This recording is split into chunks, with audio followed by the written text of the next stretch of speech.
An unexpected discovery for a Holocaust survivor from New York. Dana Arshan tells us about the incredible find, unlocking stories from her family's past that have been hidden for decades and how they will now be kept alive for generations to come. I just cried. I could cry right now. You just cried like a child. Susie Casper Leiter recalls that painful goodbye, not knowing if she'd ever see her parents again. It was 1939 and she was 14 years old, escaping from Nazi Germany on a children's transport to France. You can see Susie here in this archival video 2 years later, right before boarding a ship from Portugal to the U.S. Her family's Holocaust survival story is a remarkable one. Susie and her parents miraculously reunited in New York in 1942. But here in present day on the Upper West Side of Manhattan, we met the vibrant 94-year-old and her grandson Jake to hear another extraordinary tale. It's about an unexpected discovery, which meant their family story had not yet been fully written. It was a magical story that, you know, the Bible could have been found after all these years. An unbelievable series of events unfolded that Susie and her family never imagined could have played out. Here they are now, united with this irreplaceable heirloom that belonged to Susie's late husband's grandparents, named Edward and Ernestine Leiter, who are Jake's great-great-grandparents.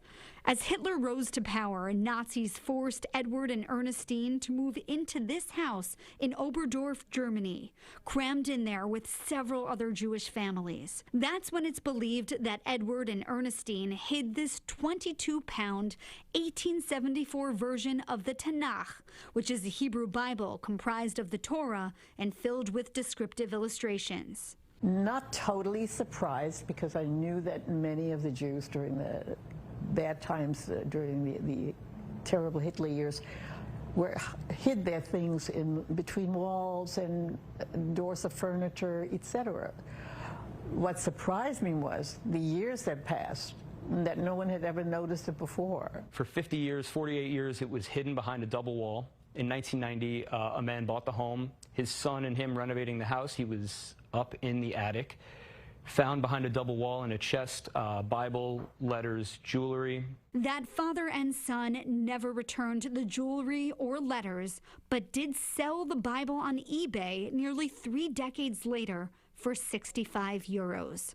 Fortunately, the Tanakh ended up in the hands of an art historian who then donated it to a synagogue in Germany. That art historian later contacted a staffer with the U.S. Holocaust Memorial Museum, which is based in Washington, D.C. That's where researcher Joellen Decker works, who found Jake on LinkedIn and sent him this message telling him about the Tanakh. Arrangements were soon made for the heavy Bible to be hand-delivered to the Leiters in New York.